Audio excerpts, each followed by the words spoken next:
Note submarine contact in the vital area. Away the Nixie team away. Away the Nixie team away. Set general quarters. Set general quarters. General quarters, on hand, same battle station. General quarters, on hand, same battle station.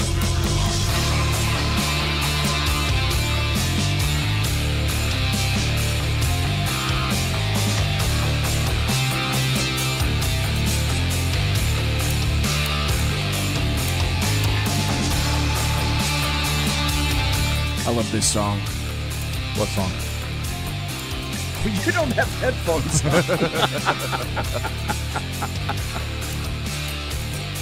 Alrighty. Here's what's going to happen. Tonight, Clint and Beasy are going to tear through the gristle of today's screaming headlines and rip out the sinewy tendons of truth ensconced within, all from the hoary streets of Sacramento, Fornicalia, where we're exposing the trembling toadies, the sniveling jackanapes, and the fripperous fopdoodles infesting leftist and progressive brain-housing groups nationally. Tonight, it features the effervescent contrarian, Sackhead's Clint, who shall be played tonight by Sackhead's Clint, plus the unrestrained bulbosity of the Zeppmeister, one each, right here, where we are doubling your late-night conservative talk show pleasure with double the hosts. Elements that, actually, when you combine them, it produces, delayed borborygmus, and in some cases, true elegance. Some contents, we want to warn you, some contents may have settled during shipping. Member FDIC batteries not included. Warranty void in Montenegro. And Cairo. Did I cover that? I think I covered You got most all the of legal everything. disclaimers in. Hang on, let me check. I think I got... Warranty void.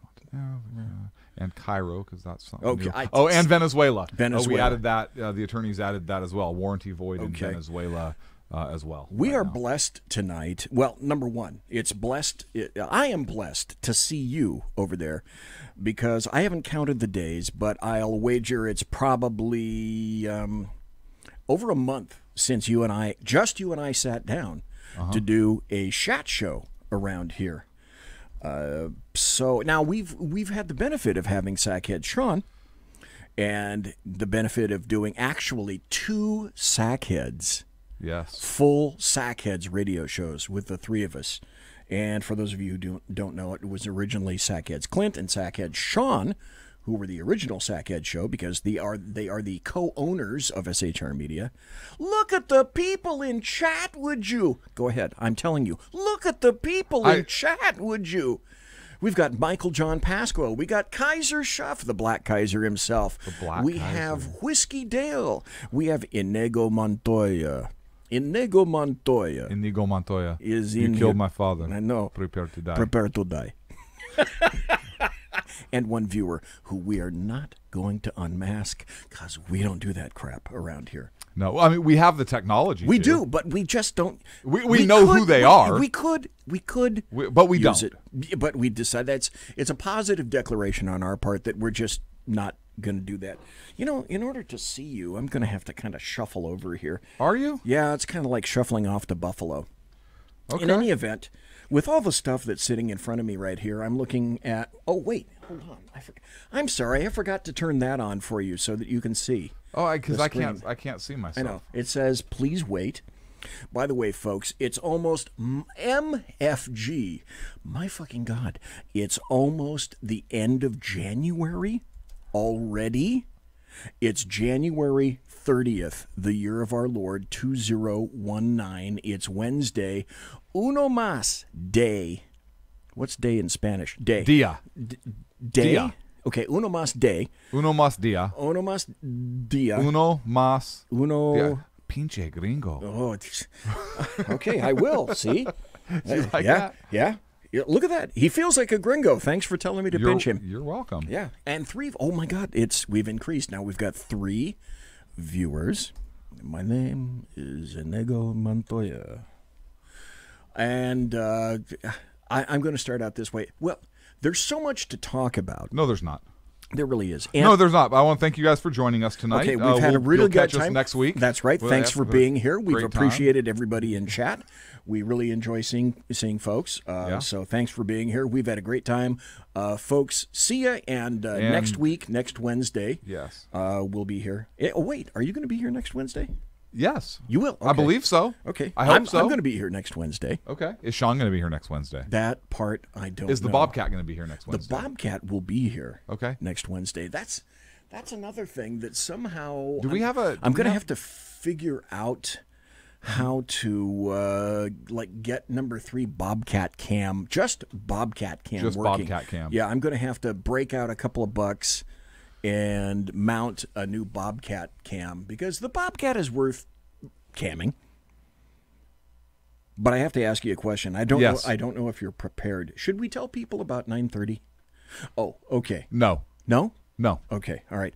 Folks, I'm not going to tell you anything about 9:30, so don't even ask. Folks in chat, don't ask about 9:30. 9:30, 12:30 That's right. Eastern. Don't call me up on the phone. Don't send me a text. Don't do it on my phone 9:30. either. Don't do it on Sackhead Clint's phone. Right. Because he told me before the show he's not going to answer it.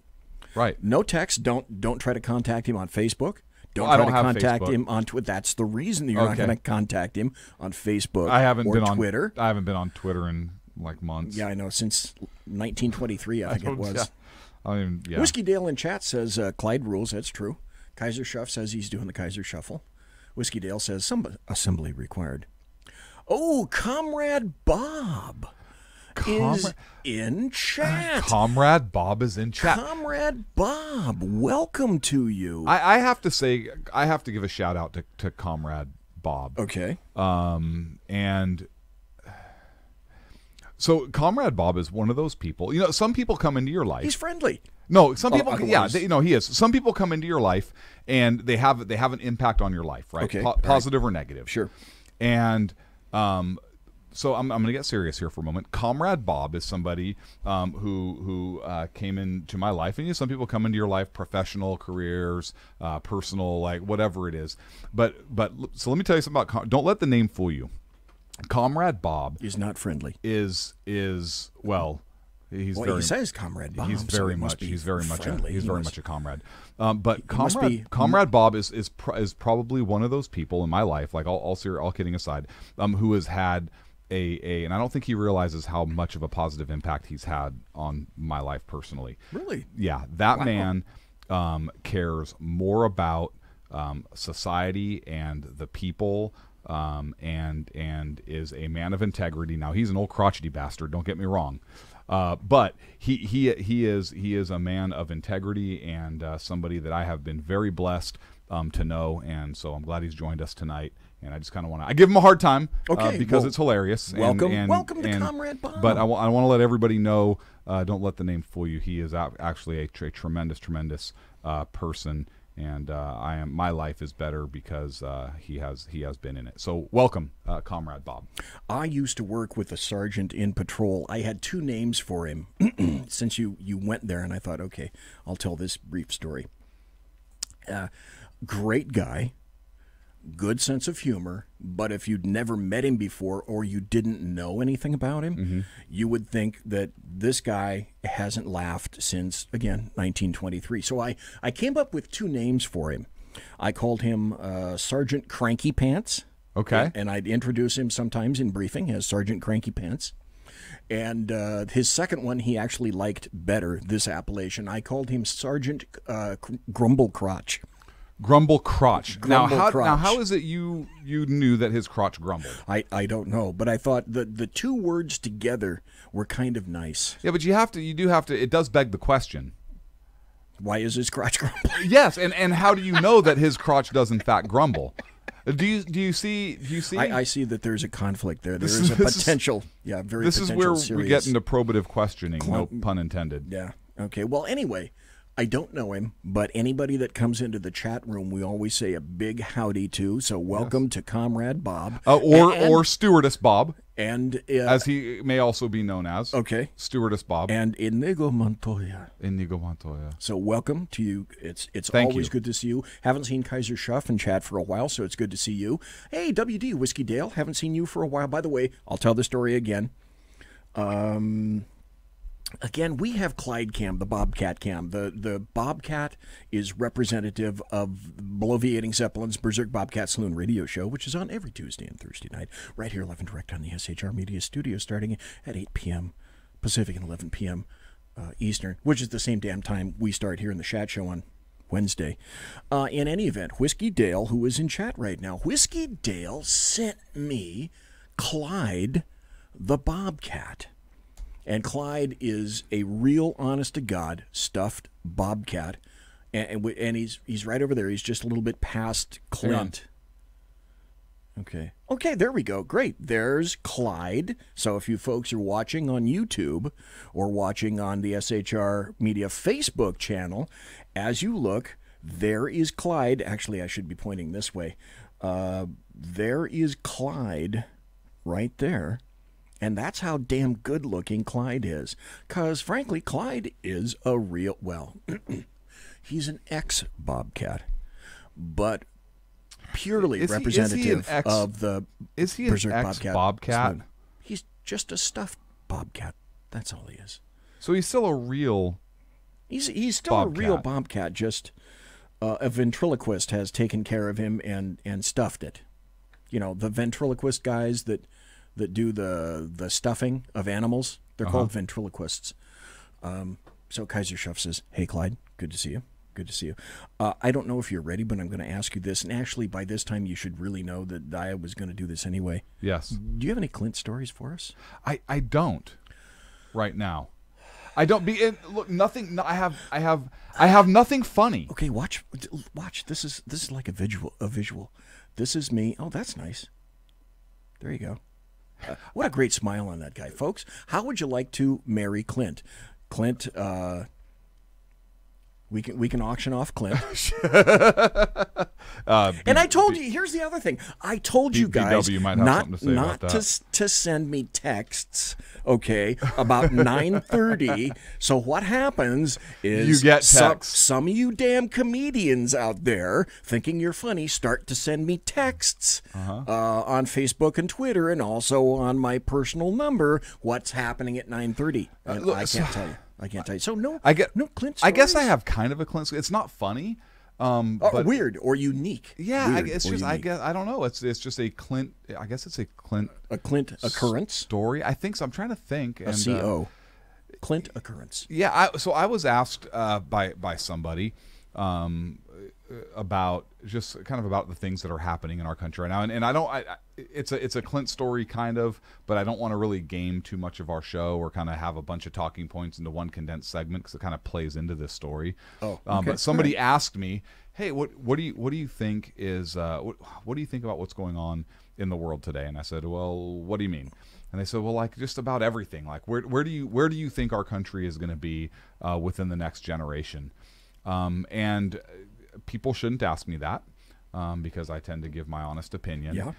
I looked at them. I can see that. I looked at them and I said, my honest opinion. Have you got a half hour? They said, yeah. No, well, we still have like 14 minutes before break.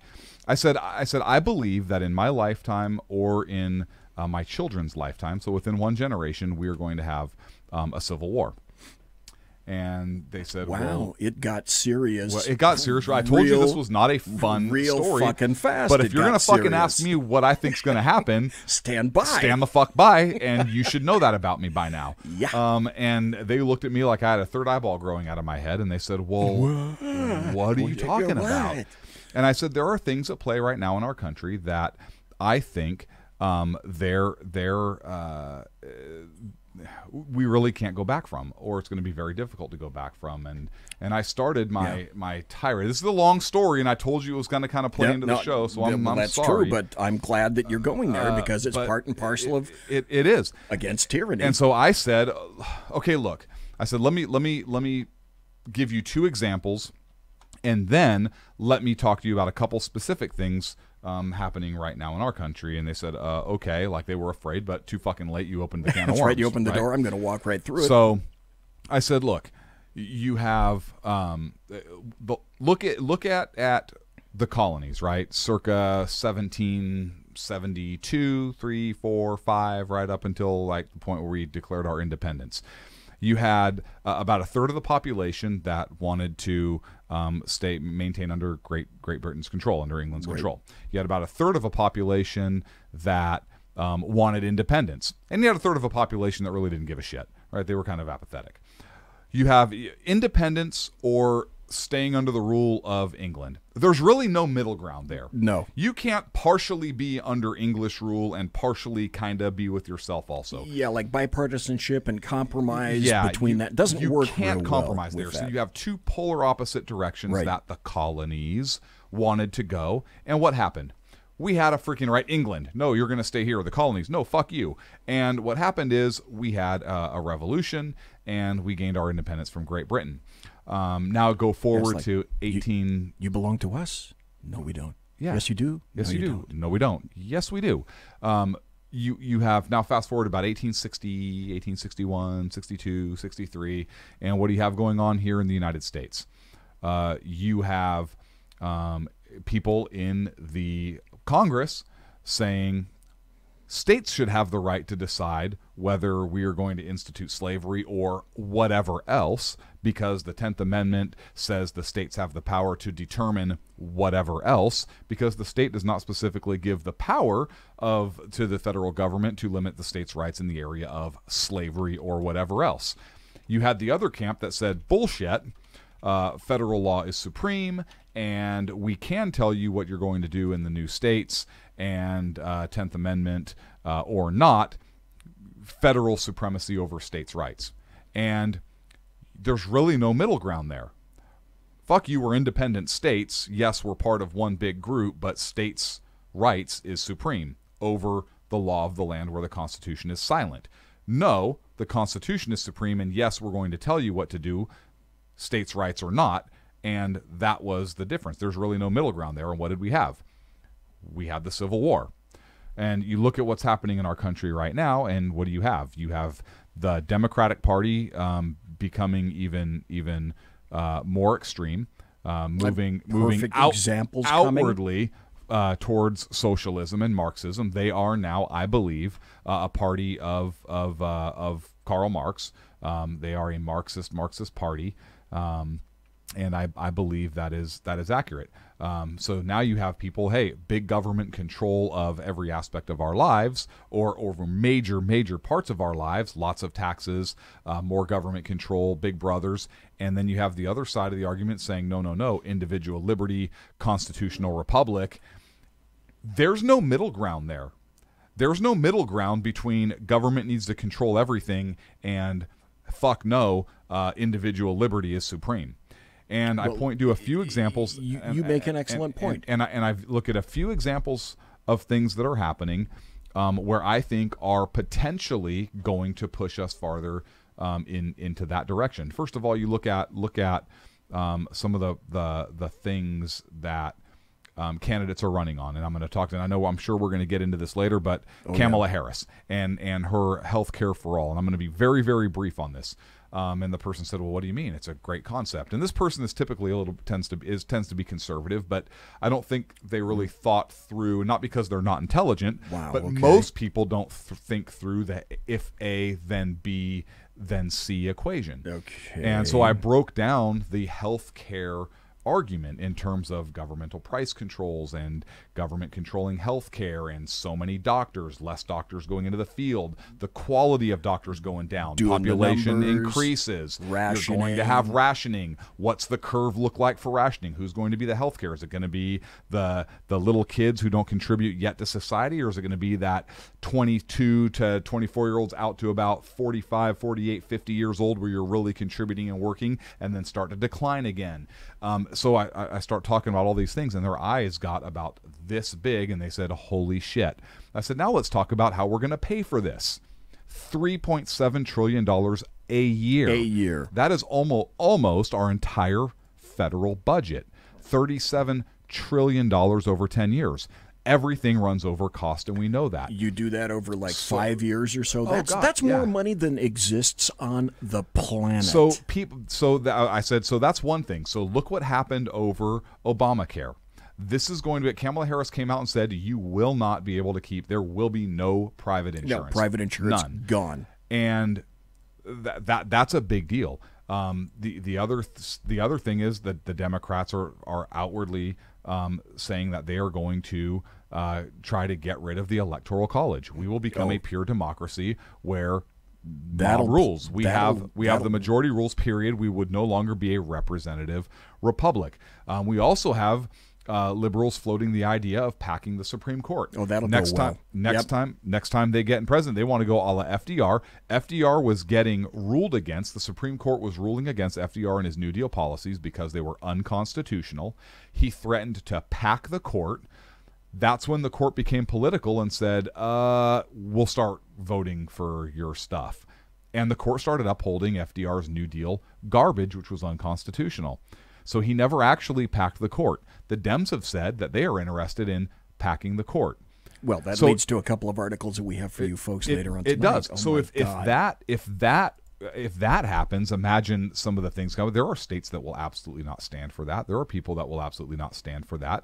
And the other thing that's happening is an article that you sent me regarding California. I don't want to showbiz your article, so stop me if you planned on bringing this up. I am going to do that tonight. Plus, I'm not going to tell folks what it's about, but there are two more other instances of that just occurred. Then recently. I won't showbiz that, but stick around because I want you to, when BZ talks about this article and he'll point out which one it is, I want you to think about how that relates to what we're talking about right now. It all dovetails. So when I laid that argument out and I said you can't have that.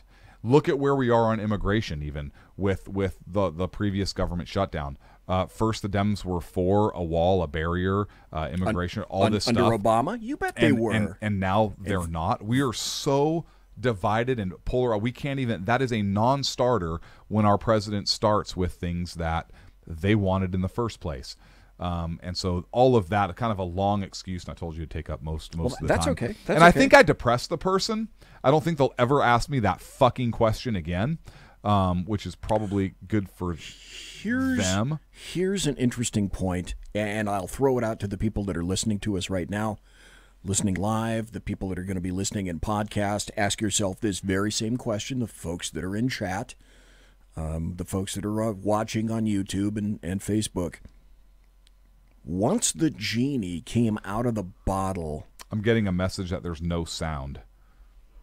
This individual has tried 3 different media platforms, says the stream is offline. Oh, okay. Let me look over here, because I'm getting stuff through the board. Okay. All right. What that means is Spreaker shut down for us. So I tell you what, while I try to activate Spreaker again, and folks, you can go to YouTube and watch. While I'm trying to reactivate this here, you can go to YouTube, and if you go to YouTube, just in the little query area, write SHR Media, and it'll take you to the SHR Media subscription page, and you'll see that we're streaming live right there. Or you get on your favorite search engine and look for SHR Media on Facebook. So in your favorite search engine, SHR Media, Facebook, and we're streaming live right there.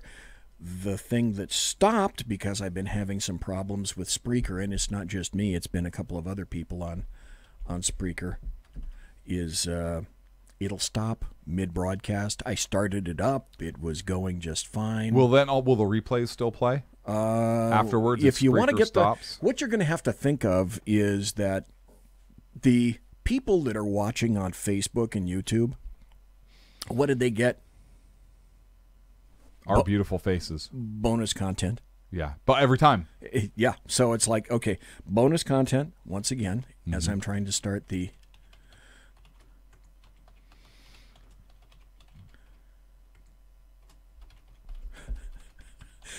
Yeah. Professionals will tell you, always make sure that you never have dead air on the radio.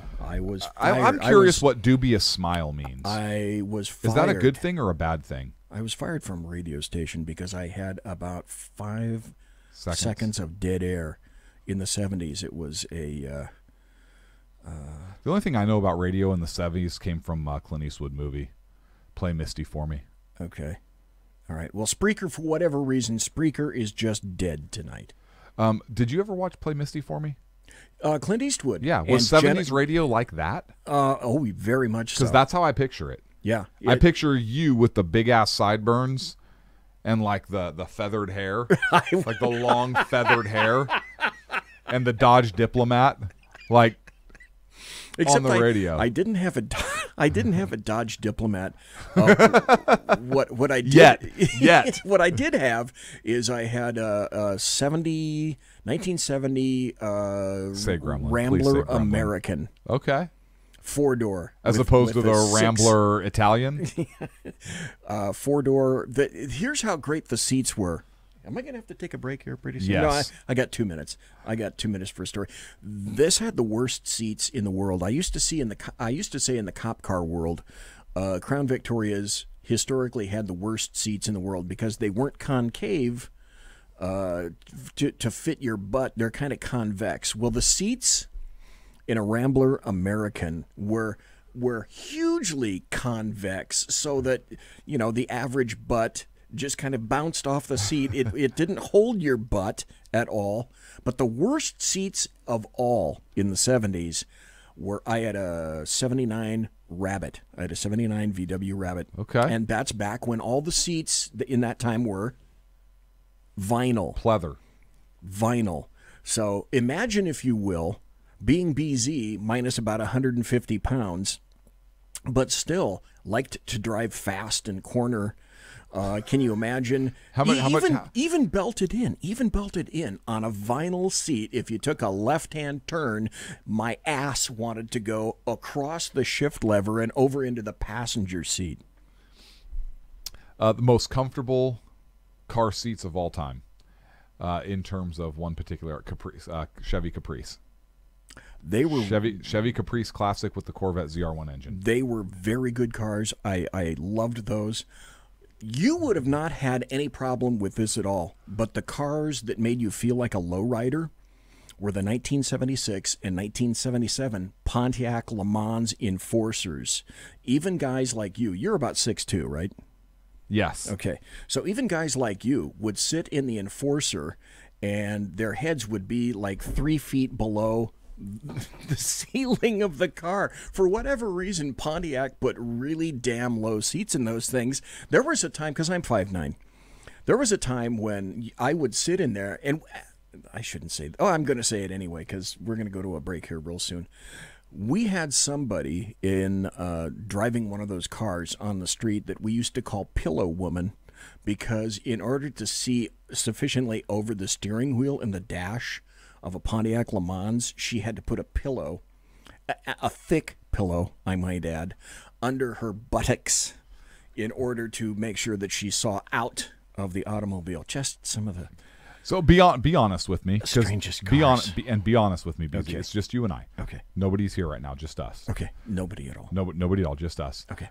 This was back in the 50s when she was driving and you were working too? No. Back in the 30s? No, I said 1976. Okay, so the 70s. So be honest with me. Okay. All right. What she was sitting on was your lap, huh? Because you could get away with that shit back then. Be honest with me. I won't tell anybody. Right. We're on break right now anyways, I'm pretty sure. Conservative media done right. You're listening to the SHR Media Network. Hey, this is Michael Wright. And I'm Shannon Wright. Join us for The Right Way with Shannon and Mike, Monday through Thursday from 7 to 9 a.m. right here on SHR Media. Why are they joining us? For fun things like sports, politics, Oh, maybe some news and entertainment? and all kinds of other things. Money and recipes and events, all kinds of stuff. Yeah, so join us Monday through Thursday, 7 to 9 a.m. here on shrmedia.com.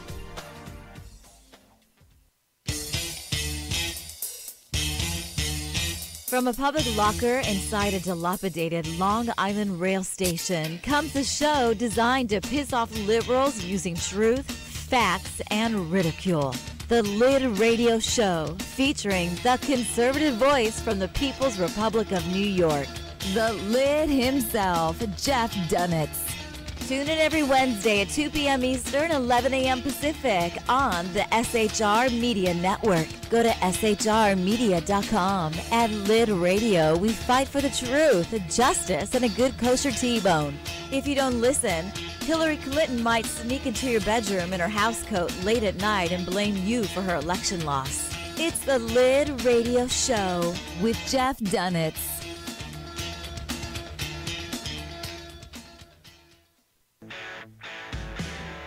Hey girls, Carry Girl Gear is here. More and more women every day are concealed carrying, participating in competitive shooting, and getting firearms training. It's not a boys' club anymore, and we don't have to shop in their stores anymore either. Finally, a cool and unique clothing line just for women. Dope tees and hats for the patriotic concealed carry and 2A girl. So what are you waiting for? Go check out carrygirlgear.com today. It's your business diva here, Melanie Collette. I am inviting you to a front row seat as I discuss some of the most intriguing details of wealth and finance with today's movers and shakers in the world of business. Listen in and discover financial truths on a global, domestic, and household scale. Uncover topics that will impact your wallet today and in the future. Money Talk with Melanie airs Monday through Friday, 5 p.m. East, 2 p.m. West, right here on SHR Media and High Plains Pundit Talk Radio. You can't afford to miss it.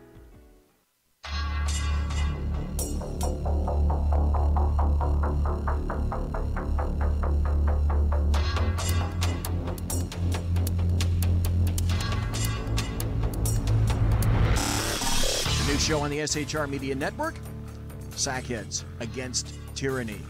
On shrmedia.com. Go there quick like a bunny, 11 p.m. Eastern, 8 p.m. Pacific every Wednesday. Live and direct on the SHR Media Network. shrmedia.com. Be there.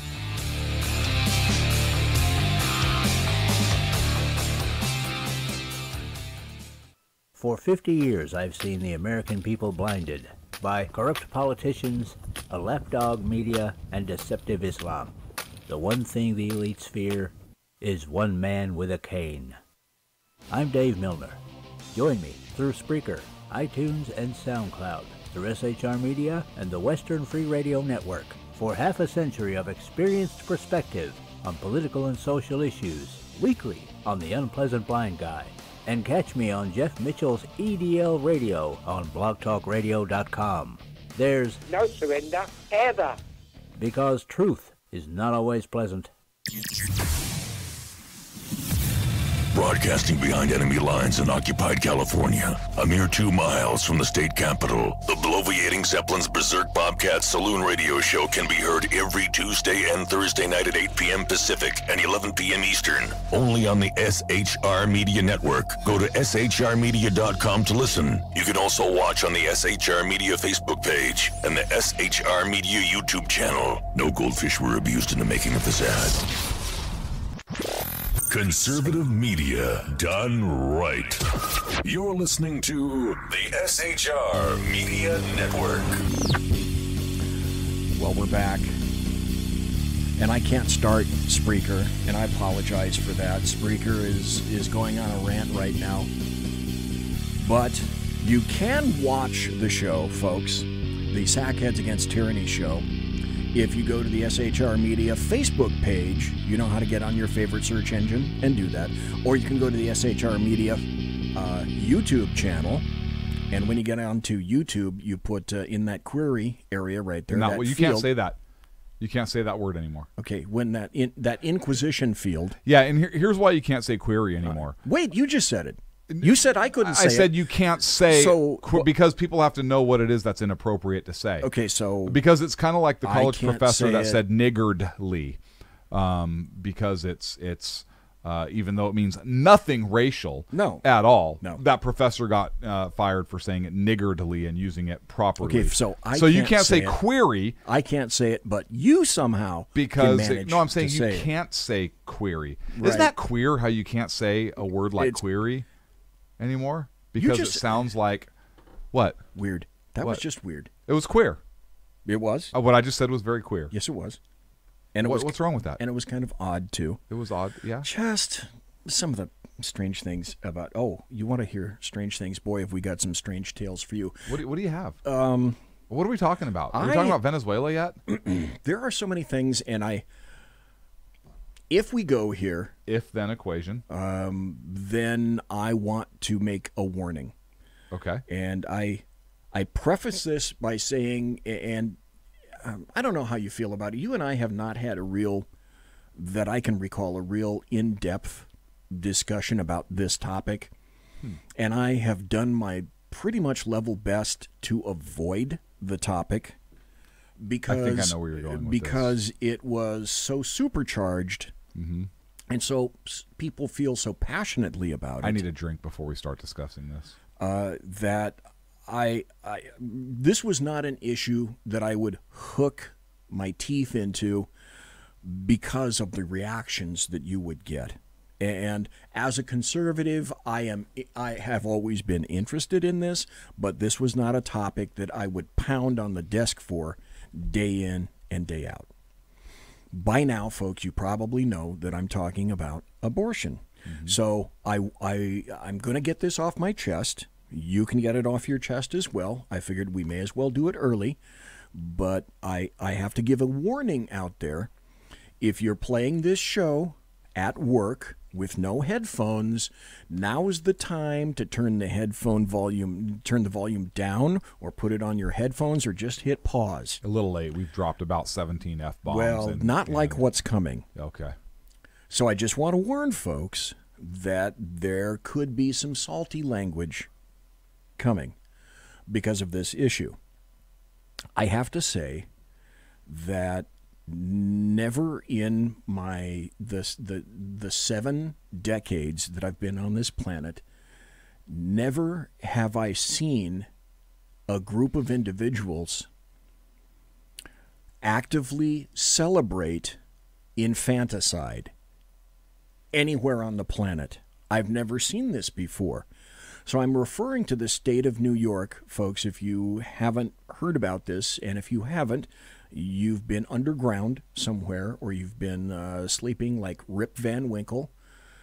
The state of New York essentially decided that it's okay to kill your baby, to abort your baby, up to and including birth. Now, how much further can you go than that? Well, there were people in the state of New York, Cuomo included, and a whole bunch of other people, who were literally, and the media wrote it as this, they were celebrating this having occurred. Number one, a celebration. I almost, when I first heard of this, I almost lacked the ability to formulate words as to my reaction.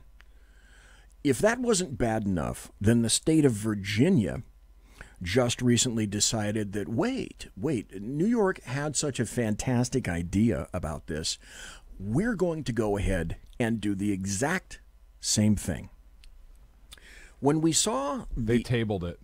Did table it? Yeah, Virginia tabled that bill, but it has the support of the governor. I'm sure it does. Were there, yeah. The governor used, now I have to admit, the governor of Virginia used to be Terry McAuliffe, a Democrat. I don't know if he's still the governor. If he isn't, I'm sure he would. Ralph Northam is the governor now of Virginia. All right. But he's a Dem. But he's going to, obviously. And he supports the bill. He has the same feeling that Cuomo does and McAuliffe does as well. Where do people get it in their brains that infanticide is anything even remotely close to acceptable in a civilized society? I don't understand that. I've been doing my level best not to throw bad words out. But I am completely stumped as to how people think that this is a topic or an issue on the left that people all throughout the United States will pick up and carry the water for and make the Democrats victorious next year in 2020 under the aegis of the presidency, and they'll get somehow a Democrat nominated and then elected to the presidency under the aegis of killing babies and waiting until they're actually born and then killing them, that's a great idea, and I'll be a son of a bitch. That shit is going to get me elected. What kind of a sick fuck thinks about something like that? You have to be sick. I'm sorry. I cannot think of any other way to describe that, to think that I can't even get into the description of how you would kill a fully born infant. I don't know that they would kill it if it's totally outside of the womb, unless it died. It said up until the moment of birth. So once the baby is born, then it's too late unless it dies on its own, and then they would not resuscitate. But up until the moment of birth. So a baby's not birthed until it is all the way out. And I don't know what their definition of birth is, if it's all the way out and the cord has been cut. I don't know. But still, any time in that third try, but up until the moment of birth, and for any reason, including the mother's mental health. A woman's mental health suffers, period, when they have so many hormones and everything else, and that's not a slam on women, all you broads out there that want to come charge in the friggin' studio. But it is. Childbirth and parenthood takes a toll on parents, but mothers as well. And so how do you define a mental health reason? And literally up until the moment of birth, there was a Republican that actually questioned one of the sponsors of that bill and said, so what if a woman is fully dilated, birth is imminent, she is giving birth under your bill? Yeah, at what point does it stop being infanticide? And she said, delineate that. She said, yes, up until the moment of actual birth, under my bill, an abortion would be appropriate at that stage. Birth is what? The head? Birth is is crowning. Everything. Birth is the baby actually outside the womb. Takes a breath. With the umbilical and the placenta.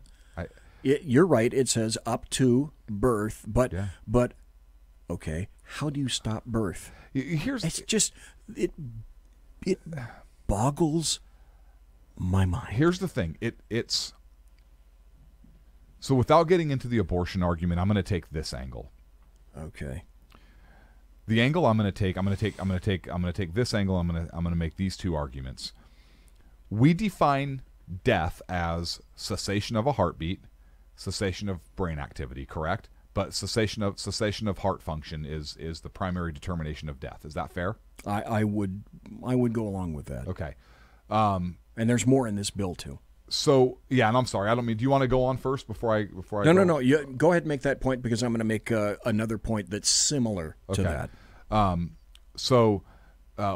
is, and I'm going to make 2 points on this, and I'll defer back to you. So one is this: if life ends at a cessation of a heartbeat, why does it also not begin? I submit that it does at the beginning of a heartbeat.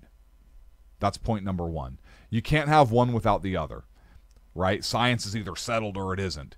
Death is cessation of heartbeat. Life is the beginning, my opinion. The second point I want to make is this. There are two fetuses, two babies, two pregnant women died in 9/11 in the Twin Towers, I believe. And I believe both of those unborn children are named on the memorial and counted in the death count for 9/11. I believe. I'm 99% sure that's the case. I couldn't inform you of that at all. I just don't know. At what if life is precious to us, and I think this has a lot deeper roots. You look at how the Dems tried to strip God out of the oaths, and how they've tried to strip God out of their things. So there's a lot of other issues at play here. But at what point, if life is precious, at what point does that baby have a right to life? Why is it that baby does not have a right to life? Well, that's an excellent point. And that's so an excellent question. If the baby has a right to life, then who is anybody, man, woman, or whatever, to say that that child cannot continue the life that has begun? Whether that child is living inside the womb or outside the womb, that child is alive. It's alive and viable.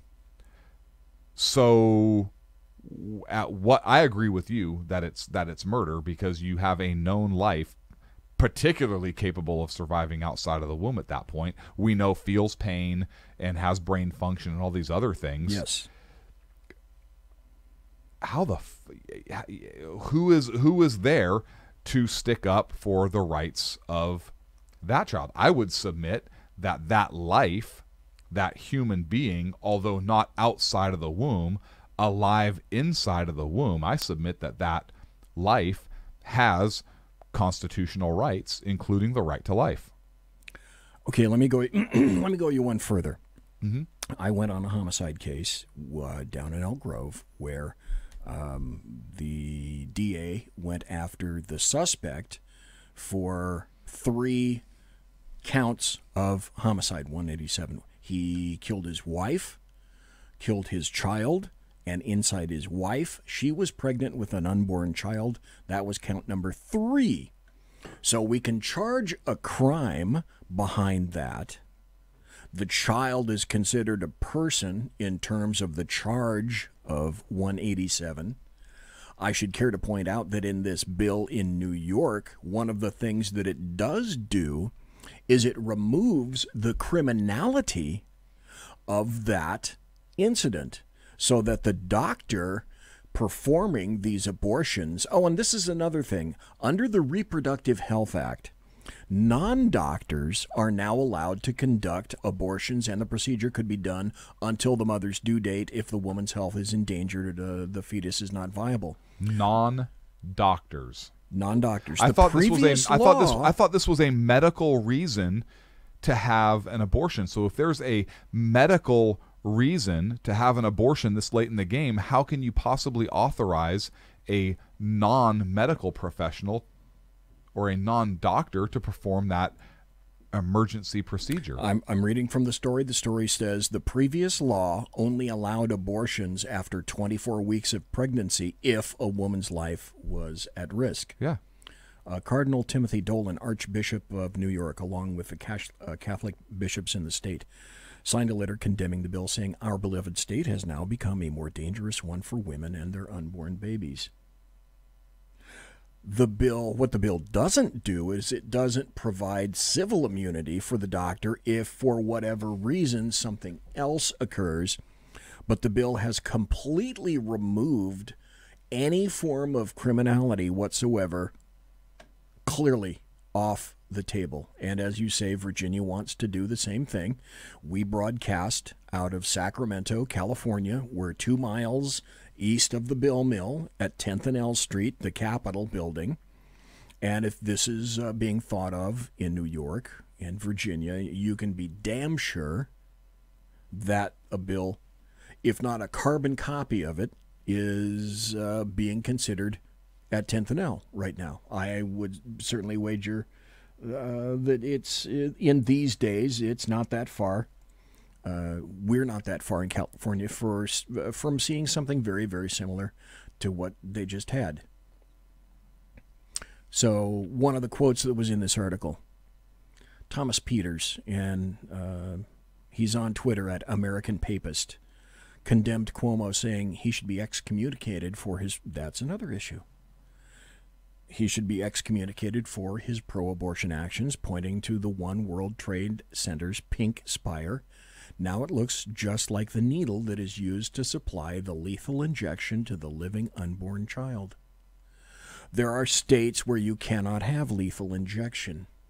That's considered to be cruel and unusual punishment for people that have already been found and convicted, found to be guilty of capital crimes.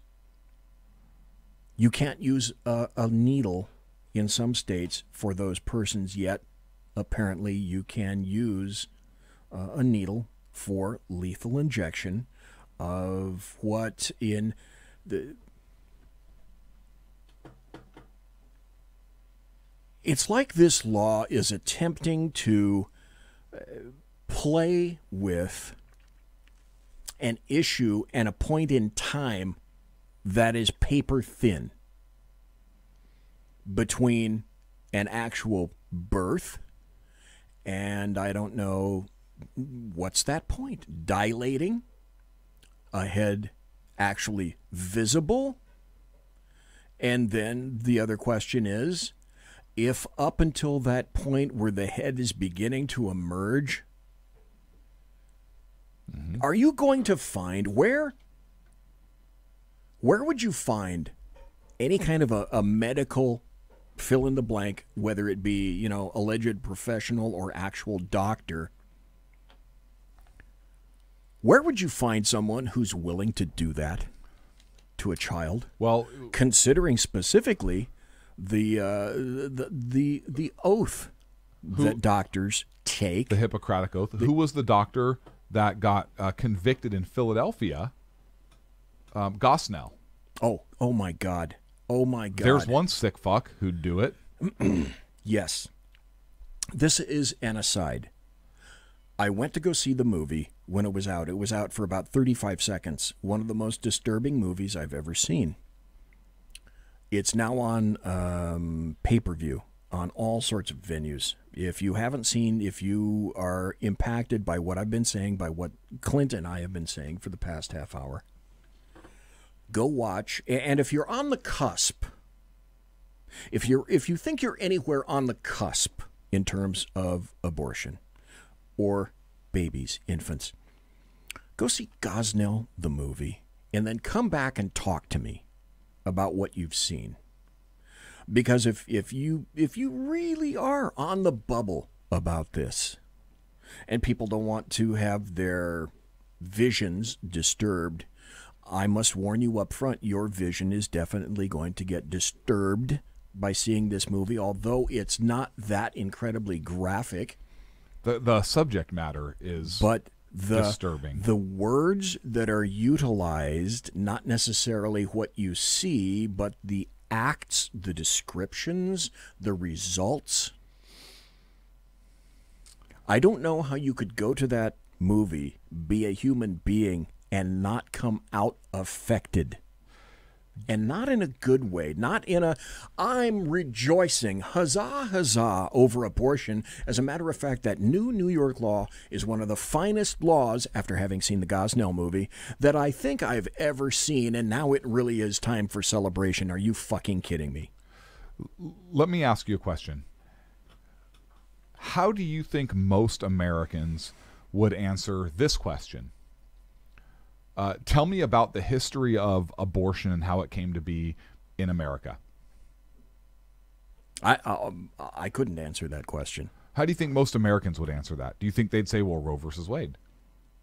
Oh, if you're looking for a thought that or a phrase or a series of words that people would link to abortion, yeah, what would I would completely agree. What would they say? One of the first things that they would think if you of said to is somebody, hey, it's legal via Roe where v. did this Wade. concept of abortion get its roots from in the United States? Where did this come from?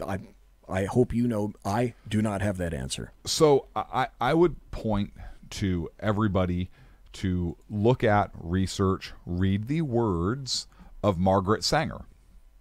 The left actually has an award, a Margaret Sanger Award for women's rights and reproductive rights. You should listen. How could I ever have forgotten that? Oh my I don't God! know, Easy, but I'm very disappointed in you. I'm not going to lie. You are so. I would encourage. Correct. I would encourage you to look at Margaret Sanger and her words, specifically on eugenics, on the black population, on the poor, on the mentally feeble-minded, and people with large families. I have one quote here, and this is from Women and the New Race, a eugenics publication, 1920, and then again in 1923. And Margaret Sanger says, quote, "The most merciful thing that a large family does to one of its infant members is to kill it." In Pivot of Civilization, she's referring to immigrants and poor people here as, quote unquote, human weeds, reckless breeders spawning human beings who never should have been born. She believed in forced sterilization of people she deemed to be inferior. She was a big-time racist. Her work was used as a blueprint by, surprise, surprise, imagine that, Nazi Germany's eugenics program. Yes. She is an evil, evil, evil person. She has done a lot of work, obviously, in the eugenics field and is pretty much the founder of birth control. And this is not a birth control argument one way or another, but abortion is kind of the main issue that we're talking about here. And so you have something that started not as women's rights, not as it's my body and my medical decision, but as we are here to control a particular segment of the population because we don't want them to breed anymore through forced sterilization and killing the infant child. Now, in her quote, she didn't say to kill the fetus unborn inside the body. What she said is to, quote, one of its the most merciful thing a large family does to one of its infant members is to kill it. So if you think this movement, the Dems, these progressives, they really don't want to kill little babies or infant members of their family, hey. And yet they're embracing Margaret Sanger. They're embracing Margaret Sanger, and Margaret Sanger didn't say kill the unborn fetus. She said the infant member. The infant, which and you know what? I have permission from Kaiser Schuff. Margaret Sanger was an evil cunt. I didn't want to say that word on the air. I have permission from Kaiser. Kaiser, thank you. And I agree. She is an evil cunt. If you don't know who she is, I highly suggest, I'm not going to say you need to go do this because you don't have to do anything. You're all adults. But I highly recommend you research her. Research her both ways. Look, read what the left says about her, how amazing and awesome she was, and then read her own words. Don't read somebody else's interpretation of her words. Don't take what I'm saying as gospel, because I could be full of shit for all you know. But read her words, her quotes, and her publications, and formulate a decision for yourself. I have my belief about her and kind of how this whole thing started, and then think to yourself, how is it the Democratic Party thinks it's okay, they preach and love and hate racism, that they idolize the ideals of this woman who was such a racist, not just a national racist, a global racist, no problem being a baby killer. And not just infants, and not just the born. And next time somebody on the left decides to have an argument about the merits of abortion, you can respond in a thoughtful, intelligent way with historical facts to back you up. Not that you wouldn't anyways. I'm not saying anybody here is uneducated, because the people that listen to this show are some of the most sophisticated in the world, I would submit. Well, most definitely. But yeah, I would... Please, check out who this broad was. I don't know if we're going to continue this back from the break. We're going to go to the break, come back, and my guess would be we'll probably change to another topic because, my God, we've already lost another hour and we only have one more hour left, and there are still a ton of topics to talk about. But, okay, at least I'm sorry to do that, but I had to say something tonight about that. No, look, with everything that's going on in this world, and this is, remember, this is one of those things that, well, you led in with polarizing issue. You told us the story about the response that you made to that individual, and this is sort of a logical extension of that. Mm-hmm. Sorry to take it here, but we both decided that we are going to take it here because it needs to be discussed. You're listening to the Sackheads Against Tyranny show. That's Sackheads Clint over there. I'm Sackheads BZ. We're going to be right back after this. Conservative media done right. You're listening to the SHR Media Network. Hey, this is Michael Wright. And I'm Shannon Wright. Join us for The Right Way with Shannon and Mike, Monday through Thursday from 7 to 9 a.m. right here on SHR Media. Why are they joining us? For fun things like sports, politics. Oh, maybe some news and entertainment? And all kinds of other things. Money and recipes and events, all kinds of stuff. Yeah, so join us Monday through Thursday, 7 to 9 a.m. here on shrmedia.com.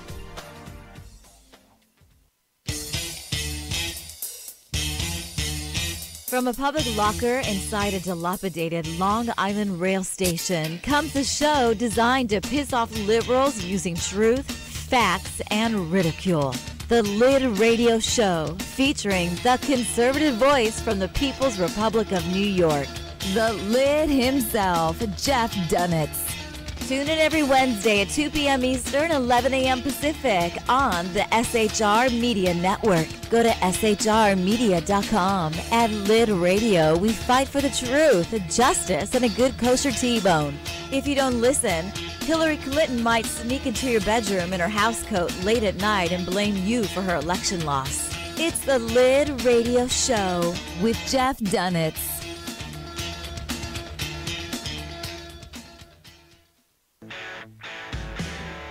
Hey girls, Carry Girl Gear is here. More and more women every day are concealed carrying, participating in competitive shooting, and getting firearms training. It's not a boys' club anymore, and we don't have to shop in their stores anymore either.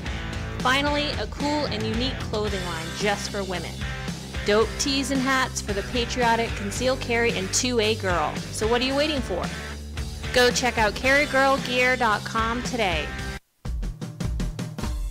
It's your business diva here, Melanie Collette. I am inviting you to a front row seat as I discuss some of the most intriguing details of wealth and finance with today's movers and shakers in the world of business.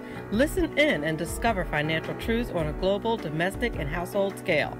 Uncover topics that will impact your wallet today and in the future. Money Talk with Melanie airs Monday through Friday, 5 p.m. East, 2 p.m. West, right here on SHR Media and High Plains Pundit Talk Radio. You can't afford to miss it.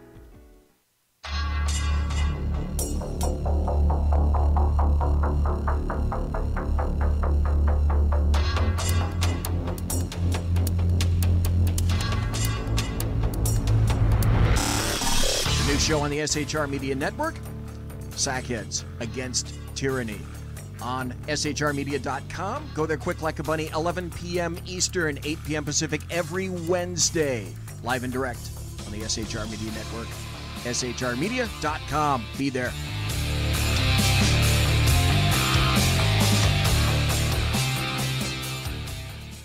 For 50 years, I've seen the American people blinded by corrupt politicians, a lapdog media, and deceptive Islam. The one thing the elites fear is one man with a cane. I'm Dave Milner. Join me through Spreaker, iTunes, and SoundCloud, through SHR Media and the Western Free Radio Network, for half a century of experienced perspective on political and social issues, weekly on The Unpleasant Blind Guy.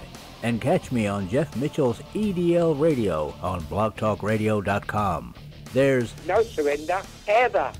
Because truth is not always pleasant. Broadcasting behind enemy lines in occupied California, a mere 2 miles from the state capitol, the bloviating Zeppelin's Berserk Bobcat Saloon Radio Show can be heard every Tuesday and Thursday night at 8 p.m. Pacific and 11 p.m. Eastern, only on the SHR Media Network. Go to shrmedia.com to listen. You can also watch on the SHR Media Facebook page and the SHR Media YouTube channel. No goldfish were abused in the making of this ad. Conservative media done right. You're listening to the SHR Media Network. Ladies and gentlemen, boys and girls, children of all ages, you're listening to the Sackheads Against Tyranny show, the Shat Show. It's Wednesday, January 30th, the year of our Lord, 2019. That's Sackheads Clint over there if you're watching on YouTube or Facebook, because Spreaker has tanked. Hi. That's Sackheads Clint over there on the right. Actually, I should be pointing this way. That's Sackheads Clint over there on the right. And I'm Sackheads BZ sitting in the funny chair over here, right in front of the U.S. flag. Last hour, we got kind of serious. Actually, okay, we got a lot serious with regard to abortion, but it demanded at least some kind of statement and speaking about because of the things that have been occurring recently, and also the bill that was passed by New York and the bill that may, in fact, be passed in the future by Virginia. And Kaiser Schuff wanted to weigh in on that. Kaiser, are you there? Kaiser, are you there, sir? Okay. I'll tell you what, Kaiser, hang up. I'm going to call you, and we'll see if we can get this. We'll try this again. Because usually this works. For whatever reason, the first time around, not so much. The second time, now why am I not getting this ringing? What are you doing, BZ? Okay. All right. See, what happens is that more inside radio. I've linked this up. Let's see if it comes back. Trying to pair the device up with the board right here because the board is Bluetooth and it says it's connecting. And let's see if it'll go through. And how about now? Have we got any volume? Kaiser, you there? No, we don't. Oh. Okay. Well, for whatever reason, I've got no... I thought I just heard Kaiser. I know, but I've got no volume. Kaiser, check volume on your end. It says connection status is poor. Well, that shouldn't be true. Okay, we can't hear you on this end. I've got the volume turned up as far as I can over here. Why am I not? Let me try this all over again. In the meantime, while I'm working on this, Sackheads Clint, if you have the basis for another story to start. I do, actually. Why don't you go ahead and do that? Sackhead Sean just asked a very thought-provoking question. I'll see if I can start this up again. Sackhead Sean just asked if it's fair to say that the Supreme Court is ruthless. Wow. Because it's without Ruth. It's a really good question because the left have been doing an excellent job of making sure that no one asks that question. Yes. As in, okay, where is she? Where's she been? What's happened to her? What is she doing? So I want to talk about Venezuela. Okay, all right. While you're another good issue because I'm still working on this thing, tinkering around there, and this is going to be fun for me because I can talk and you can tinker and half pay attention, and you'll miss something, and then you'll ask me what, and I'll repeat it, and then you really won't contribute too much. Okay. But then you'll throw something in that won't make sense. So basically, it'll be like having Sackhead Sean there all the time because that's what he does.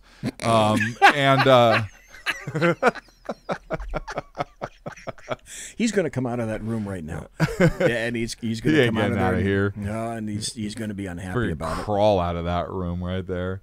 Okay. Now this thing is telling me that it can't connect. Maybe we need to upgrade our. Our technology. So in Venezuela, Venezuela after Hugo Chavez. They became they were a representative republic. They were a successful country. They had a booming economy. They used to be the wealthiest country in South America at one time. However, in the more recent years, you've had millions of people flee the country. I figured it out. You've had violence. You've had mass starvation. Because you had an individual take power who implemented socialist policies, called for a scrapping of their constitution, and took hold of and seized the private industries. It completely tanked the entire country, the economy and the way of life. Well, and if you're a corporation, why would you want to do business in Venezuela when the jeopardy is the government in Venezuela could walk in and steal your corporation and leave you with nothing, so all that investment means nothing. Yeah. And the individual responsible for all this is the Marxist socialist Nicolas Maduro. And started under Hugo Chavez. And then it got better. Who then died. Right. And then what happened? And then it got better. It got better. And then a little bit. And then this jackass got elected and really drove it into the ground. So Nicolas Maduro, there was an election and he lost. Right. Well, he says he won, but he didn't. He lost, and as a result, there is the entire region is destabilized. He refuses to step down. Well, it was even before the most recent election, and I use that air quotes, election. Yes. The country was still tanking. It was, and that was I mean you were okay. So this is where the part where I repeat myself. So you were tinkering, but we talked about how it was once the richest. Let me catch you up. So we talked about how it was once the richest country in South America. Folks, I told you this was going to happen. And it's sitting on... I told you this was going to happen. It was once the richest country in Central oil America reserves. And economic prosperity, and now it's declined into garbage. So Maduro refuses to step down from power. He lost. He's saying he won. It was a rigged election. Everybody knows that. But he's refusing to step down. The U.S. government has recognized not him. Guido? Pinot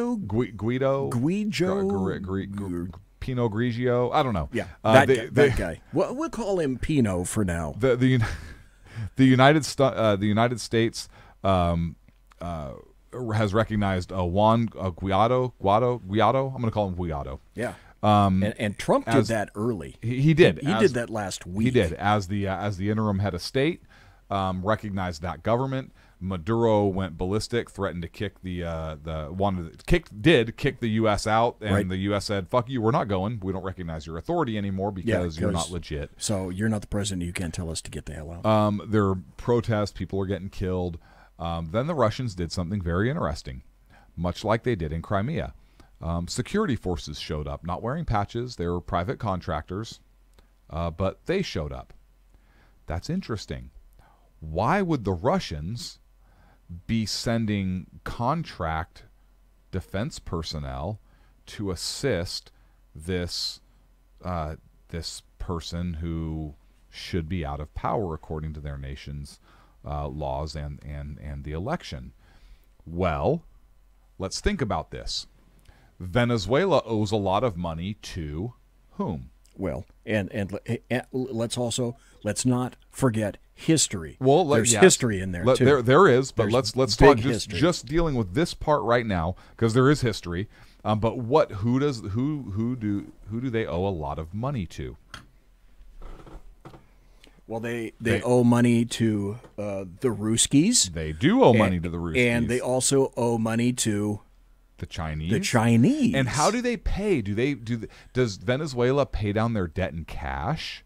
No, I don't think so. They pay down their debt in oil. And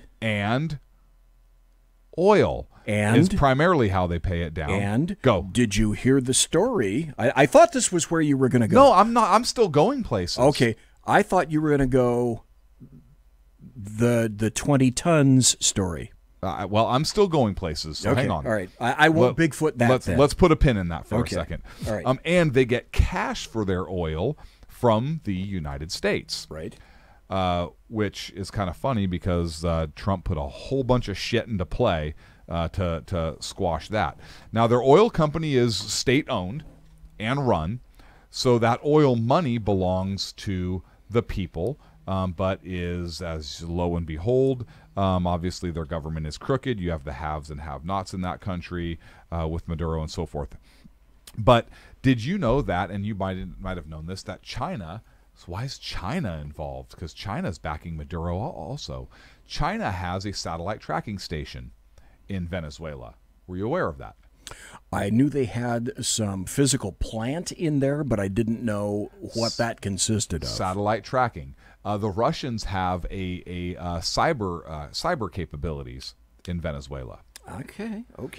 So you have the Russians and China with strategic involvement in the region, not just money, which is a big motivating factor, but there are space-based assets. There are space assets and cyber assets that are in place between the Chinese and the Russians.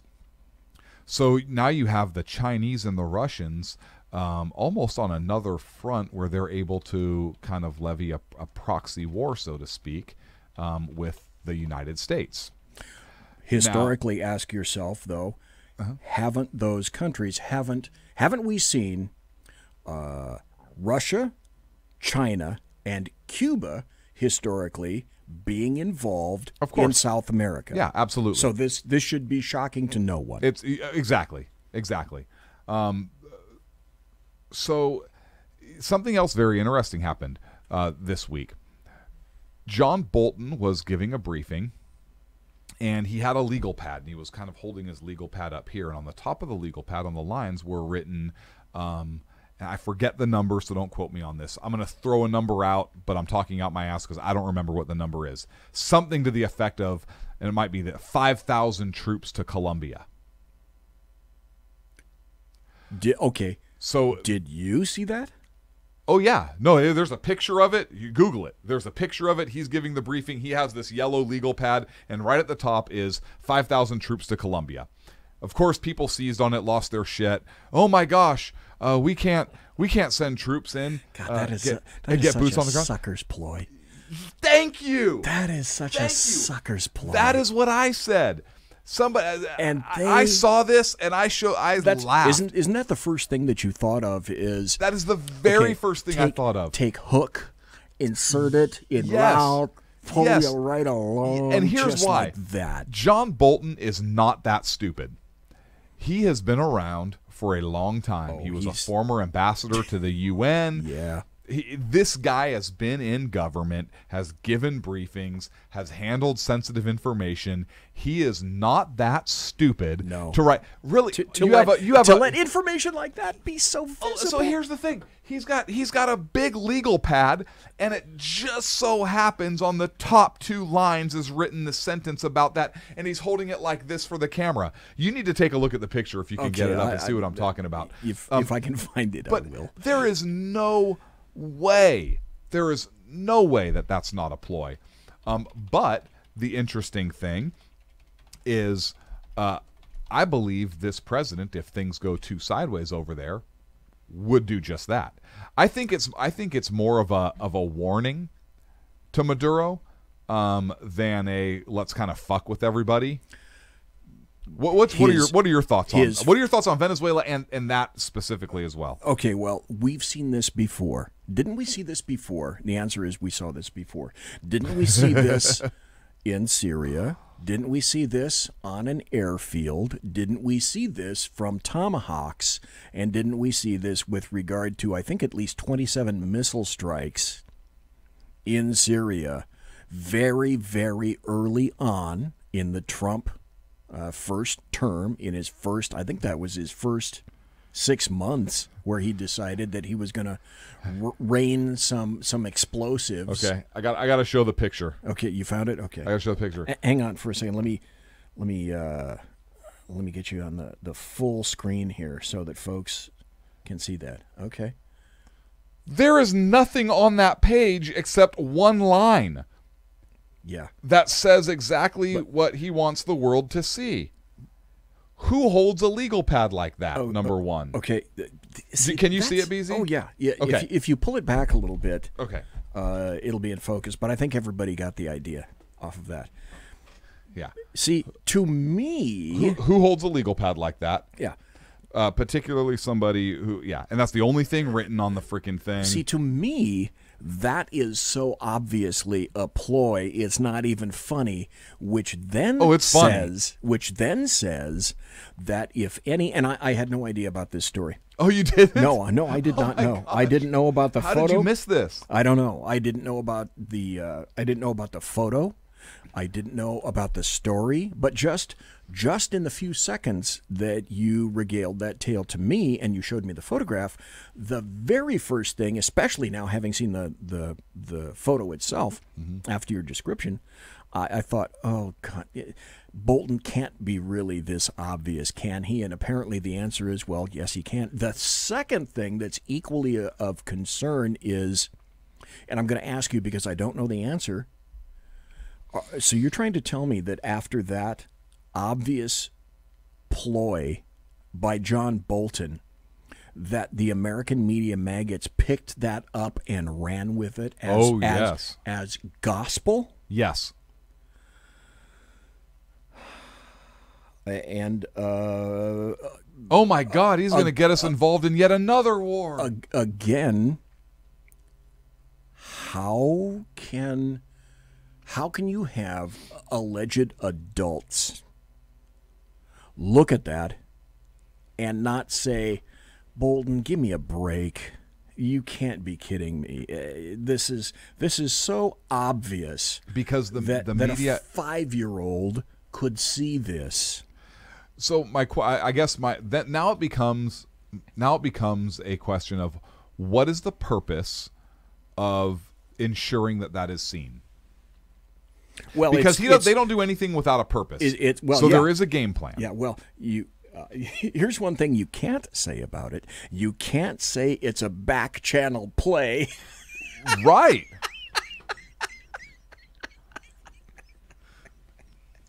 But see, is this how sad and how far we've devolved, that to get any kind of back channel interplay going on, that you drop hints like hints that weigh like 5 tons and hold this 5-ton hint over the head of, I don't know, Maduro, and you're hoping that they get the hint.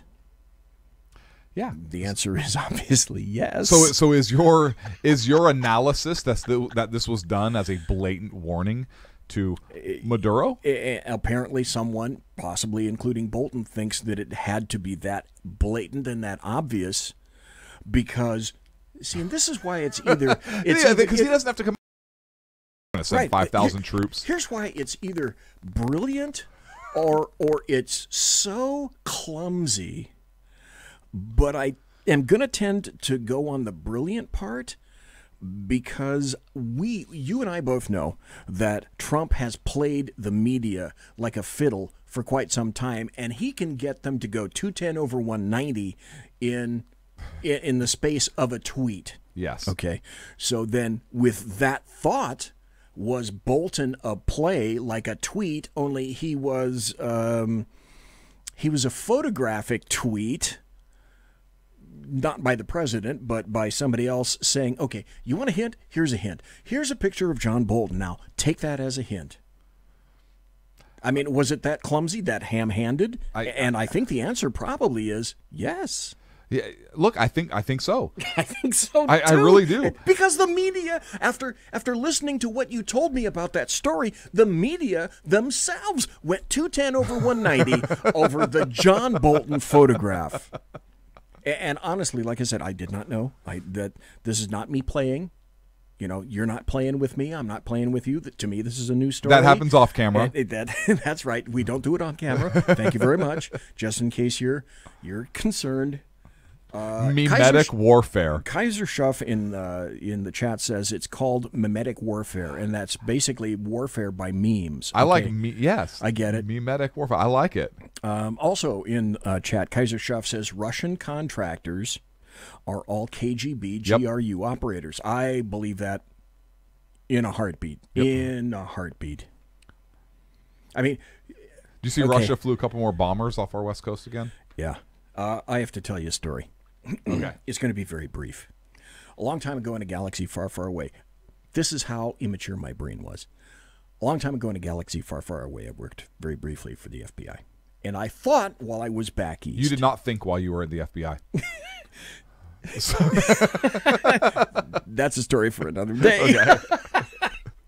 But I thought at the time, how cool would it be if I got, because during that time, the Cold War was on. It wasn't, it wasn't, the wall didn't come down. It wasn't 1989. Yeah, no, the wall wasn't even up yet. No. Jesus, thank you. Did you notice I was nice and I didn't use the F word? I did. Thank you very much. You're welcome. Yeah. So I think Eisenhower was still meeting with Khrushchev about where they're going to divide stuff. But anyways, go ahead. And the other Russian guy was painting that red spot on his head. Gorbachev was painting the red mark on his head. Yeah, he was obviously still in red mark. knee-highs. Obviously red mark. Come on, BZ, wake up.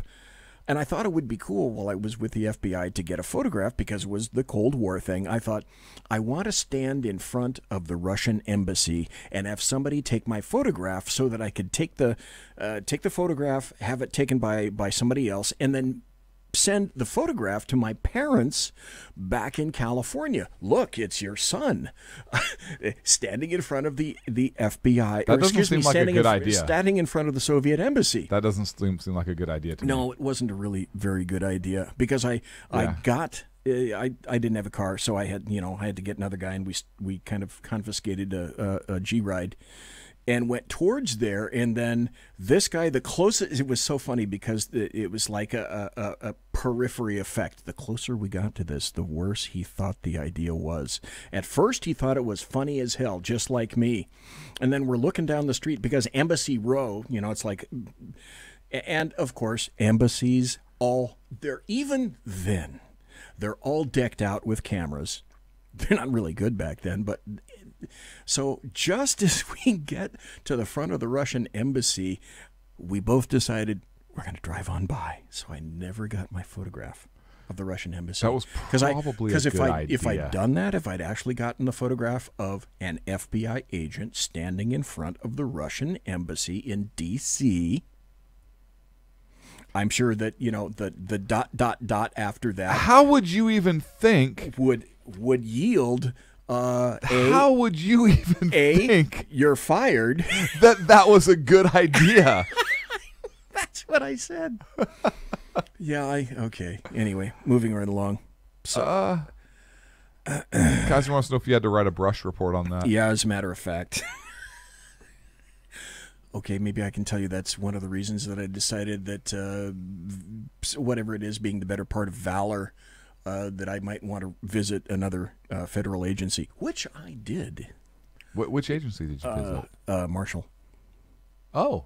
Yeah, and not the high school either, or the college. We are Marshall. The U.S. Marshals, founded by George Washington. That's right. See, and again, that goes to you where, folks who don't know history know that the U.S. Marshals are constitutional. Yes, they are. They are based in the founding documents, whereas the FBI is not. The FBI, my God, I don't know if folks can see this back here. I've got a stack of stories that I still haven't gotten to.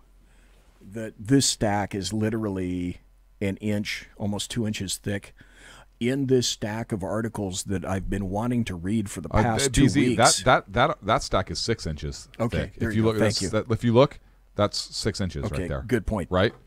And out of these articles, there are probably 4 articles that are just in there that just have to do with the FBI and what a piece of crap they've devolved to these days. I keep saying it. I think they need to be. I think the president needs to.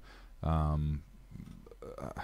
think he needs to get rid of the FBI. I think the FBI has run its course. I think it's time to defund the FBI. Oh. Okay, I'll tell you what. Okay, it's the bottom of the hour break. When we come back, I would specifically then like to get your thoughts about this past weekend and Roger Stone and the FBI. Would you do that for me? Sure. Okay, alrighty. Because actually, I can't wait. Folks, you're listening to Sackhead's Clint, who is over there. Oh, wait, no, I'm over. Right. He's over BZ's there. That direction. Yeah. That direction. And that's Sackheads Clint, and I'm Sackheads right there. BZ. And you're listening to the Sackheads Against Tyranny. And this is the last break. We'll be right back. I thought you were going to say the last bastion of freedom on the airwaves, but that's cool. Okay, I could say that. Conservative media done right. You're listening to the SHR Media Network.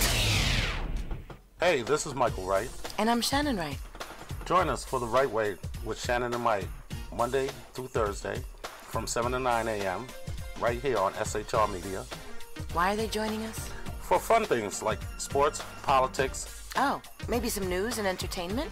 And all kinds of other things. Money and recipes and events, all kinds of stuff. Yeah, so join us Monday through Thursday, 7 to 9 a.m. here on SHRmedia.com.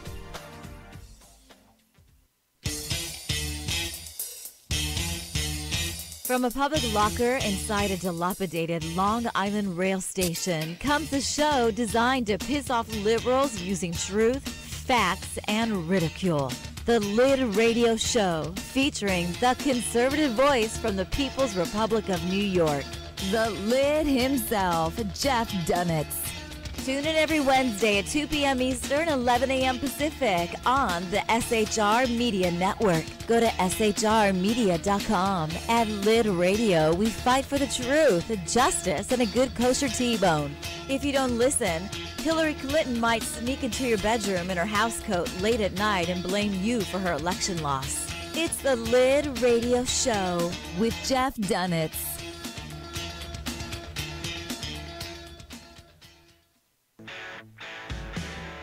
Hey girls, Carry Girl Gear is here. More and more women every day are concealed carrying, participating in competitive shooting, and getting firearms training.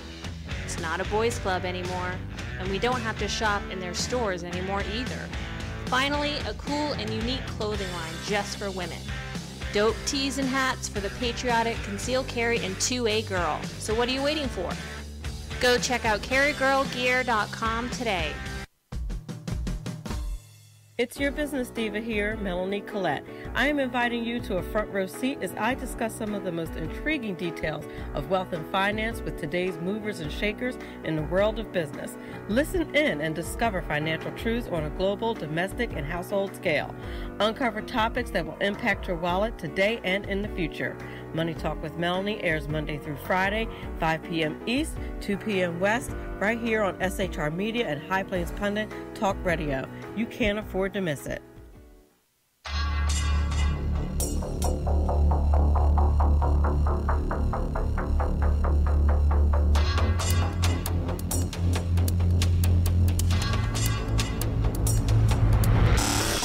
The new show on the SHR Media Network, Sackheads Against Tyranny.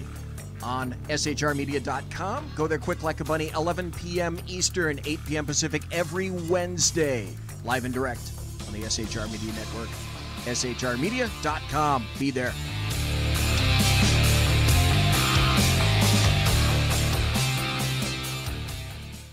For 50 years, I've seen the American people blinded by corrupt politicians, a lapdog media, and deceptive Islam.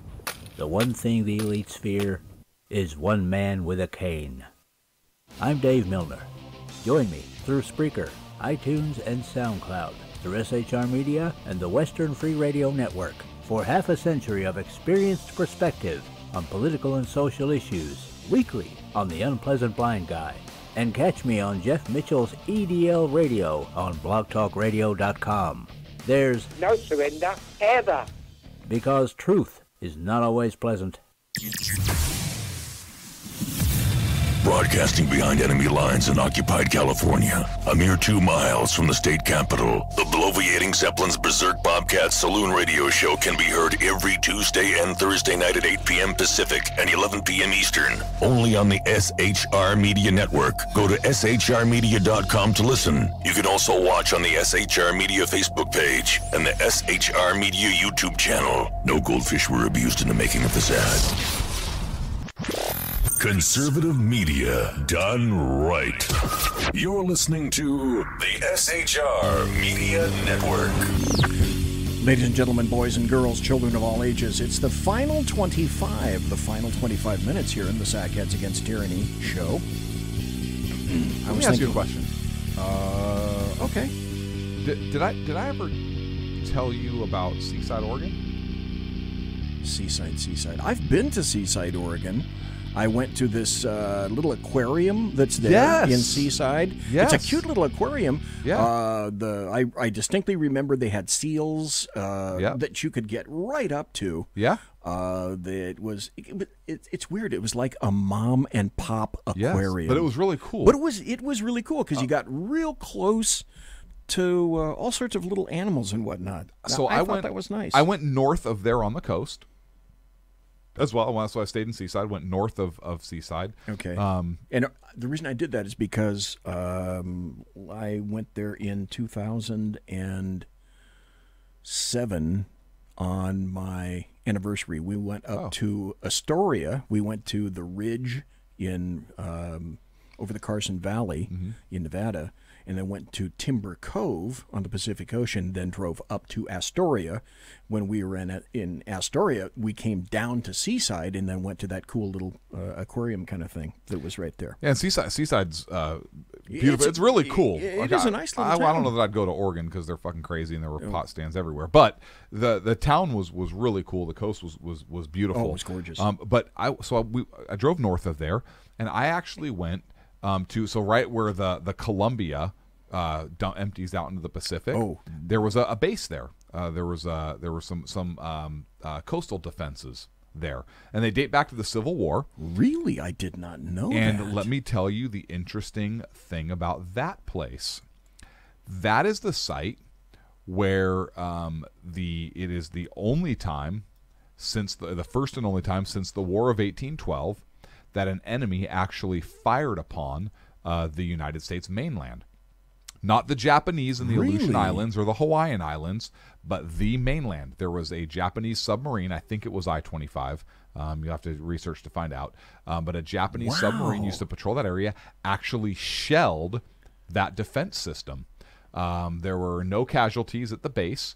There was a patrol plane that was dispatched and went out, dropped some depth charges on the sub, damaged the sub, didn't sink the sub. That's great history. But there was a battle that took place at that location, and the mainland United States was shelled, not those stupid fire balloons that Japan sent over, right? But it was actually shelled by a Japanese submarine. Piece of history. Okay, I did not know that. Now you wanted my reaction, my thoughts on something. Okay, let me set it up, and it's this way, because we were talking about the FBI during the break and some of the crazy things that are occurring with the FBI. One of the crazy things that occurred, in my opinion, over the past weekend is Roger Stone got picked up. He'd been saying, I'd been listening to him for a while, he'd been saying for a while that he thought that this was going to happen, that he was going to get picked up. He lives in Hawaii. He's got a house. This past weekend, the FBI, and this is because of the Mueller investigation, and he suspected that an indictment was going to come down. The grand jury did hand down an indictment for him, so Mueller decided in his infinite wisdom it would be great to send 27 vested up M4 carrying FBI agents to the home of a 66-year-old dude who's never been arrested before for anything more than a moving violation in terms of traffic, when if all you wanted to do to get Roger Stone is call him up on the telephone and say, hey, Roger, we're going to put your face on television, give him a fake address, and have two agents in cheap suits there to pick him up, to take him and arrest him. But no, they had to send 27 vested up, armored up FBI agents carrying M4s et al. Into his home to pull him out in his jammies at 5 a.m. My initial response to that was, what the fuck has happened to my FBI? Your response, your first thoughts on that? Oh, I have a lot of thoughts. On Please this. go anywhere you want. I'm about to piss off everybody, which is going to be fucking beautiful right here because I'm on an island. So those on the left prepared to be pissed. Those on the right prepared to be pissed by my response as well. But this is why I'm me. But yeah, Kaiser, you're right, and CNN is there also. So somebody fucking leaked it to CNN. Yeah. Oh, I'd completely forgotten about that. Because who could have leaked it besides the FBI? Yes. So what the hell? So here's my thoughts on this. First of all, is there no such thing as night service for a federal warrant? Because last time I checked, and it's been a while, 5 a.m. equals night service. And you have to have special permission with special reasons to serve a warrant at somebody's residence prior to 7 a.m., 8 a.m., whatever it is. Okay, so depending upon if they came back with a true bill under the grand jury system, and I have no idea what the charge or charges were. It's like lying to Congress, or what USC Congress, thing is. Yeah, I don't know what applicable code that is. It's probably a felony. If a felony, it's like. But even for a felony, you have to have night service. Oh well, yeah. I don't know about the federal system. You have to indicate that somewhere on the warrant it would indicate a service. So who range. signed off on night service for this? Is my first question. But okay, but an excellent question. Okay. But the judge who signed off on that would have in the application of that, then in part and parcel of that warrant request would have been a request from the author of that thing for night that service to occur. Yes. So that's what I mean. And generally, if a judge is handed a warrant, the judge, he or she, will read it and not night service. Judges are really weird about night service. Most on of the the time in a state situation side. like this, and again, I don't know who they went to, and it's as you and I both know, it's all about who you go to. Yeah, but it was already in there for the request. Way, first of all, for them to write, if night service is required, I don't know, but if it is, for them to, number one, write it up for this guy, number two, for some judge to sign it, that's freaking ridiculous. So, typically for a night service warrant, you have to show some cause. Now, the fact that he was indicted, we can argue that left and right. Do I think it's right? No, because how many people have lied to Congress on the left and they don't do a fucking thing about it? Oh, we have the video of them doing Mueller it. Gets involved, Congress. and all of a sudden it's the worst thing in the world. Should Right. people lie to Congress? No. But should this happen? No. The need to send 27 agents in full TAC gear. Again, I believe that is over the top. Because here's my question. Are they, at that point, full TAC gear, the weapon systems they were carrying, geared up the way they were they a de facto SWAT team? If they are they may not be called SWAT, quote unquote, but there are court rulings out there that say if you are trained and equipped as a SWAT team, you are in fact a de facto SWAT team. Each office, now there's HRT out of Quantico, but each office has its own local FBI SWAT team. So maybe their regular agents run with M4s, maybe not, I don't know, but if that many of them are there to serve a warrant, could that be considered a de facto SWAT team? And I say certainly the argument could be made. And if you look at SWAT trends in the United States right now, SWAT teams no longer just go out and serve arrest warrants anymore. There's a reason for it. There are cases that have come out over the use of SWAT bangs, blah, blah, blah, blah, blah, all these other things that SWAT teams use, tactics and so forth, where courts have really kind of said, if you're going to use a SWAT team, you kind of need to show why you're using a SWAT team. Do you have a threat matrix? Is there a reason a SWAT team needs to go in there? I mean, really, are SWAT teams even doing, are SWAT teams, most SWAT teams running dynamic right now? And most are not. There's a lot of, there's changes in that tactical world going on that have been in play for a while. So in this case, does that seem like an overuse? Does that seem like too many bodies? Does it seem like it was grandstanding? And I would say absolutely. Way over the top. I think over the top. I think an argument could be made that was a de facto SWAT team that was being used on a nonviolent person for a nonviolent felony. If it's a felony, it's a felony. I'm not here to talk about the merits of the case or not, because I'm not privy to the investigation. It seems like bullshit to me. But let me tell you what actually used to happen. But I don't know. Hang on, let me finish my thoughts since you asked me, and then sure. we'll come back if you don't mind. Sure. What I do have heartburn with, and I have heartburn with it, and here's where I'm going to piss the right off. I have heartburn with it because I get pissed off when the left does it to law enforcement now.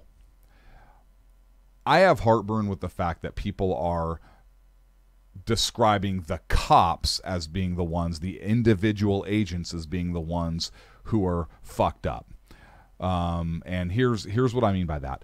Oh, they were armed with tactical vests, and they were armed with M4s, fully automatics, and they had helmets on, and they were big, scary cops. It pisses me off when the left does it, because those cops are issued that gear, and that's the gear they're running with on orders of whoever. It's not like that individual said that we're going to take this stuff out. If that's the stuff that they have that protects them best, and they have a vest on because it's ballistic material, that's fine.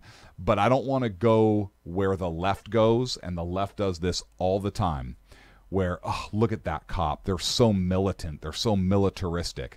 Now I see the right doing it. And granted, I think in this case it was overkill. I'm not taking that away from the argument, but it really bothers me when that's what's pointed out. You can point it out with the sheer number of guys. You can point it out with the fact that they were there at 5 a.m. in the night service. You could point it out with the method in which they did it. But once you start talking about the equipment of a cops, this day and age, rifles are pretty standard equipment, and it's because of the threats that are out there. Did they need to have them out for this raid? Probably not. But once the right starts making that argument about law enforcement equipment, you think those clips aren't going to be played by the left? And the left is already saying they don't want law enforcement to have those vests, those military-style weapons, all these other things. Or anything associated with the military. Now, guess what? Because people are out there making that comment on this case, and now it's coming from the right, it's going to increase the call. See, we told you so. And our cops are going to lose capability as a result. So that's the part of the story that I have heartburn with and actually kind of pisses me off. Okay, I get that, and I think you made a good and salient argument for that. And my response to that would be the only people that placed themselves in that situation where those comments were coming were the FBI themselves. And I say that in this fashion. You and I both know that there are SWAT call-outs and there are various forms of warrant service. When I worked warrants for the Sheriff's Department, it was customary for me and another guy in an unmarked car, although it screamed cop car, it just didn't have markings on it. And we had a big-ass box of warrants, and we were all vested up, and we wore civvies, and we had, our badge on a little lanyard around our necks, etc.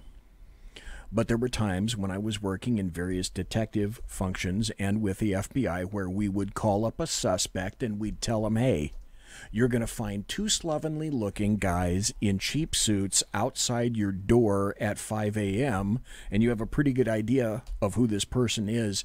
Either come on out, or someone could have said, why don't we decide that we're going to call up the attorney of Roger Stone and just tell him, look, take your client, turn your client in at 8:30 at this address, and if you don't, we are then going to start kicking down some doors and taking names at that point. But that never occurred. Now, let me throw this other relationship in here. Yeah, and I agree with you on that point. But the only thing I was saying on that is I don't like the fact that people are calling out the individual agents. Hey, call out the commander, call out Mueller. Don't call out the equipment specifically on those particular agents. Call out the commander for sending the overkill on the force, so to speak. I understand that. But again, this is in keeping with a standard difference between the two parties, and that's this.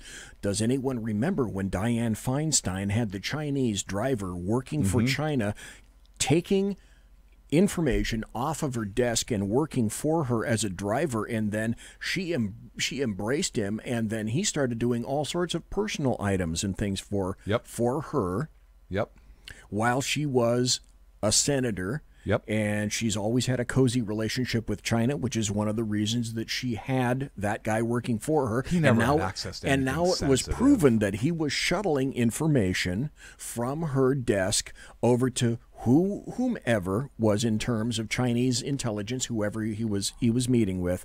But the government at the time, and I'm guessing probably because it was her, decided that, you know what, we're not going to kick in her door. And we're not going to investigate her. What we're going to do is take her aside and say, look, we have suspicions that this guy is taking intelligence, removing intelligence, and proffering it to China. This is a heads up. We're going to do something about it. Now, we're not going to prosecute you, and we're not going to create an entire investigatory hierarchy for you, and we're not going to go after you with both feet. We're just going to tell you that we think you might be compromised and hope that you work with us. Now, in comes Donald John Trump. If This government believed that he was working with the Russians at the time. He's a political newbie. Why is it that someone somewhere didn't decide under the Obama administration, look, why don't we give this presidential nominee a little bit of a heads up, and then a president-elect, that we think that perhaps there's something to indicate that he may be compromised by the Russians. Let's take him aside, give him the benefit of the doubt, like we did with Dianne Feinstein, open up an investigation, and then determine if the Russians did, in fact, compromise or have their hooks, compromat is what that's called, into the Trump administration, just like we did for Dianne Feinstein. But no, we had to go the entire route and go with a special prosecutor, a special counsel, little Robert Mueller et al. When Dianne Feinstein, we know for a fact that this guy was stealing shit from her desk and giving it to the Chinese, but we have no proof yet that that was happening under Trump. What's the difference? The two parties. That's the stuff that I disagree with vehemently. And that's what this was by the FBI. This was a big continuous under Christopher Wray. This was a statement, a big fuck you to anything having to be linked with Donald John Trump, the guy with the dead orange cat on his head. That's my perspective. Oh, I agree with that perspective. I was talking about one portion of the story. But I know that you're into the tactical, representation of law enforcement.